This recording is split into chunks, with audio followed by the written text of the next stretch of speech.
ലോക്സഭാ തെരഞ്ഞെടുപ്പിനുള്ള ആദ്യഘട്ട ജനവിധി എഴുതാൻ വോട്ടർമാർ ഇന്ന് പോളിംഗ് ബൂത്തിലേക്ക് 17 സംസ്ഥാനങ്ങളിലും 4 കേന്ദ്രഭരണ പ്രദേശങ്ങളിലുമായി 102 മണ്ഡലങ്ങളിലാണ് വോട്ടെടുപ്പ് നടക്കുന്നത്.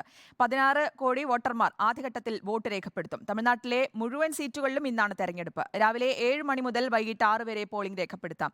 അല്ലമീനും VS രഞ്ജിത്തും തമിഴ്നാട്ടിൽ നിന്നുള്ള വിശദാംശങ്ങളും ശരത് കെ ശശിയും നോബൽ മാരിക്കാരൻ ഒപ്പം അർജുൻ കല്യാട് S രഞ്ജിത്ത് അടക്കമുള്ളവർ വിവരങ്ങൾ നൽകാൻ തയ്യാറായി കഴിഞ്ഞു. ആദ്യം അല്ലമീനിലേക്ക് പോകാം. അല്ലമീൻ, എന്തായാലും തമിഴ്നാടിനെ സംബന്ധിച്ചിടത്തോളം ഏറ്റവും കൂടുതൽ ലോക്സഭാ മണ്ഡലങ്ങളിൽ ഏറ്റവും കൂടുതൽ നടക്കുന്നത് 39 സീറ്റുകളിലേക്ക്, മുഴുവൻ സീറ്റുകളിലേക്കും ഇന്ന് തെരഞ്ഞെടുപ്പ് നടക്കുന്നുണ്ട്. ഒപ്പം ചെന്നൈയിലെ കാര്യം വരികയാണെങ്കിൽ ഈ തമിഴ്നാട്ടിൽ അല്ലെങ്കിൽ ദക്ഷിണേന്ത്യ പിടിക്കാൻ BJP കച്ചകെട്ട് ഇറങ്ങിയതൊക്കെ നമ്മൾ കണ്ടതാണ്. വളരെ മുൻപ് തന്നെ പ്രചാരണത്തിനോട് ഇറങ്ങിക്കഴിയുകയും ചെയ്തിരുന്നു BJP. അതിൽ 9 തവണ പ്രധാനമന്ത്രി സംസ്ഥാനത്ത് എത്തുന്ന ഒരു കാഴ്ചയും ഉണ്ടായി. ഒരുപക്ഷെ ഒരു പ്രധാനമന്ത്രി ഇത്രയധികം തവണ ഒരു പ്രചാരണ സമയത്ത് എത്തുന്നു എന്നത് തന്നെ ഏറ്റവും ഇതുവരെ ഉണ്ടാകാത്ത ഒരു കാര്യം കൂടി തന്നെയാണ്. ചെന്നൈയെ സംബന്ധിച്ചിടത്തോളം ചെന്നൈയുടെ മനസ്സ് എങ്ങനെയാണെന്ന് അറിയാൻ കഴിയുന്നുണ്ടോ?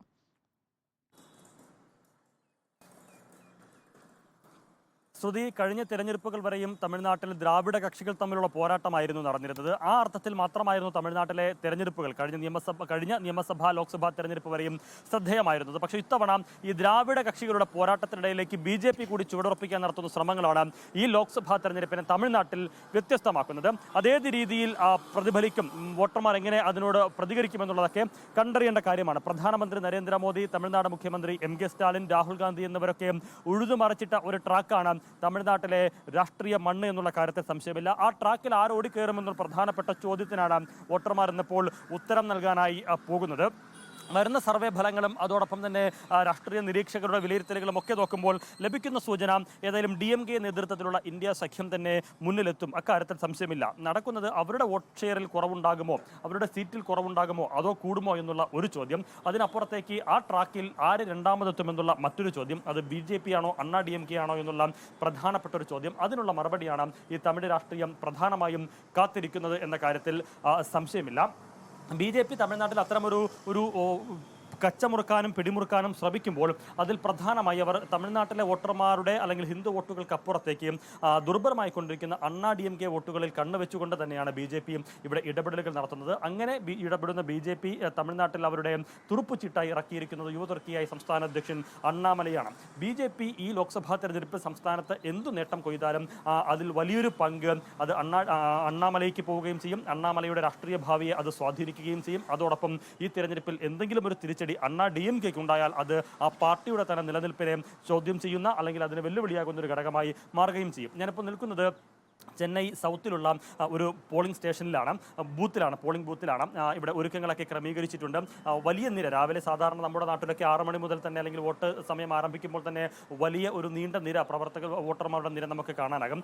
ഇപ്പോൾ ഈ ആദ്യ മണിക്കൂറിൽ അങ്ങനെ ഒരു നീണ്ട നിരയൊന്നും പലയിടത്തും പ്രകടമായിട്ടില്ല. പക്ഷേ വരും മണിക്കൂറുകളിൽ കൂടുതൽ ആളുകൾ രംഗത്തേക്ക് വന്നേക്കാം. ഇത് മാത്രമല്ല, ഇത് സിറ്റി കേന്ദ്രീകരിച്ചുള്ള ബൂത്തുകളായതുകൊണ്ട് തന്നെ പുറത്ത് ആളുകളുമായിട്ടൊക്കെ സംസാരിക്കുമ്പോൾ അങ്ങനെ നീണ്ട ക്യൂ ഒന്നും അങ്ങനെ കാണാൻ ഉണ്ടാവില്ല. കുറച്ചുകൂടി ഔട്ടർ ഏരിയയിലേക്ക് പോകുമ്പോഴായിരിക്കും അത്തരത്തിലൊരു ക്യൂ ഒക്കെ പ്രകടമാവുക എന്നുള്ളതാണ് പലരും പറയുന്നത്. നമുക്ക് ആ ദൃശ്യങ്ങൾ വരും മണിക്കൂറുകളിൽ പ്രേക്ഷകരിലേക്ക് എത്തിക്കുകയും ചെയ്യാം. കനത്ത ചൂടുണ്ട് തമിഴ്നാട്ടിൽ. ചെന്നൈയിലേക്ക് നല്ല ചൂടാണ്. ഈ ചൂടിനിടെയാണ് തെരഞ്ഞെടുപ്പ് നടക്കുന്നത്. എന്ന് മാത്രമല്ല, തെരഞ്ഞെടുപ്പുമായി ബന്ധപ്പെട്ട് ഏറ്റവും കൂടുതൽ പണവും സ്വർണവും ഒക്കെ പിടികൂടിയ ഒരു സംസ്ഥാനം കൂടിയാണ് തമിഴ്നാട്. ഏതാണ്ട് 1300 കോടിയോളം രൂപയുടെ പണവും സ്വർണവും ഒക്കെയാണ് പാർട്ടി പ്രവർത്തകരിൽ നിന്നും മറ്റുമൊക്കെ അനധികൃതമായിട്ട് തെരഞ്ഞെടുപ്പ് കമ്മീഷനും ഫ്ലൈയിങ് സ്ക്വാഡും ഒക്കെ പിടിച്ചെടുത്തത്. അതുകൊണ്ട് തന്നെ ആ അർത്ഥത്തിൽ വലിയ സുരക്ഷാ ക്രമീകരണങ്ങൾ പലയിടത്തും ഒരുക്കിയിട്ടുമുണ്ട്. അങ്ങനെ പലതരത്തിൽ വേറിട്ട ഒരു പോരാട്ടമാണ് തമിഴ്നാട്ടിൽ നടക്കുന്നത്. തമിഴ്നാട് രാഷ്ട്രീയത്തിന്, അത് ദേശീയ രാഷ്ട്രീയത്തിന്റെ പ്രസക്തിക്കപ്പുറം തമിഴ്നാട് രാഷ്ട്രീയത്തിന്റെ കൂടി ഭാഗതയെ നിർണ്ണയിക്കുന്നതിന്റെ വരാനിരിക്കുന്ന 2026 നിയമസഭാ തെരഞ്ഞെടുപ്പുമായി ബന്ധപ്പെട്ട് അതിൻ്റെ ഒരു ദിശാസൂചിക കൂടിയായി മാറും ഈ ലോക്സഭാ തെരഞ്ഞെടുപ്പ് എന്നുള്ള കാര്യത്തിൽ സംശയമില്ല. ഇതിൽ മുന്നണി സംവിധാനത്തിൽ DMKയുടെ നേതൃത്വത്തിൽ, കോൺഗ്രസിൻ്റെ നേതൃത്വത്തിൽ ഇന്ത്യ സഖ്യം വലിയ പ്രതീക്ഷയുമായി മുന്നോട്ട് പോകുന്നു. അതിലേറെ വലിയ പ്രതീക്ഷ BJP ഇത്തവണ ഈ വിധത്തിൽ പ്രധാനമന്ത്രി പലതവണ സംസ്ഥാനത്ത് വന്ന് മടങ്ങി നേരിട്ട് പ്രചരണ പ്രവർത്തനങ്ങൾക്കൊക്കെ നേതൃത്വം കൊടുക്കുമ്പോൾ ഈ ലോക്സഭാ തെരഞ്ഞെടുപ്പിൽ തമിഴ്നാട് തൂത്തുവാരാമെന്ന പ്രതീക്ഷയിലല്ല BJP ഇപ്പോൾ കരുക്കൾ നീക്കുന്നത്. അതിനപ്പുറത്തേക്ക് ഈ തെരഞ്ഞെടുപ്പിലൂടെ ചുവടുറപ്പിച്ച് വരാനിരിക്കുന്ന നിയമസഭാ തെരഞ്ഞെടുപ്പിലും ഇനി അങ്ങോട്ട് തമിഴകത്ത് പിടിമുറുക്കാനാകുമോ എന്നുള്ള പ്രധാനപ്പെട്ട ഒരു ചോദ്യം അതാണ്. അല്ലെങ്കിൽ അതിനുള്ള ഒരു മറുപടി കാത്താണ് BJP ശ്രമങ്ങൾ നടത്തുന്നത്. അങ്ങനെ BJPയുടെ ഈ തമിഴക രാഷ്ട്രീയത്തിൽ ചുവടുറപ്പിക്കാനുള്ള നീക്കങ്ങളുടെ ശ്രമങ്ങളുടെ ഒരു മാറ്റുരയ്ക്കൽ കൂടിയാണ് ഈ ലോക്സഭാ തെരഞ്ഞെടുപ്പ് എന്ന കാര്യത്തിൽ സംശയമില്ല. ഏതായിരുന്നാലും തമിഴ്നാട്ടിൽ വോട്ടെടുപ്പ് ആരംഭിച്ചിരിക്കുന്നു. അല്പസമയത്തിനകം പ്രമുഖരായിട്ടുള്ള ആളുകളൊക്കെ തന്നെ ചെന്നൈയിലെ പല ബൂത്തുകളിലും മുഖ്യമന്ത്രി സ്റ്റാലിൻ, അതുപോലെ തന്നെ ചലച്ചിത്ര താരങ്ങൾ രജനീകാന്ത്, കമലഹാസൻ, അജിത്ത്, വിജയ് തുടങ്ങിയ ആളുകൾ, മറ്റു പാർട്ടി പ്രമുഖർ ഉൾപ്പെടെയുള്ളവർ അല്പസമയത്തിനകം പല ബൂത്തുകളിൽ 7 മണിക്കും 9 മണിക്കും ഇടയിലാണ് ഈ പ്രമുഖരൊക്കെയും വോട്ട് രേഖപ്പെടുത്താനായി എത്തുന്നത്. അതിനുശേഷം അവർ ബൂത്തുകളൊക്കെയും സന്ദർശിക്കുകയും ചെയ്യുമായിരിക്കും. ഏതായാലും ഈ ആദ്യ തെരഞ്ഞെടുപ്പ് നടക്കുന്ന, അല്ലെങ്കിൽ ആദ്യ വോട്ടെടുപ്പ് നടക്കുന്ന സംസ്ഥാനങ്ങളിൽ ഏറ്റവും ശ്രദ്ധേയ മത്സരം നടക്കുന്ന സംസ്ഥാനമാണ് തമിഴ്നാട്.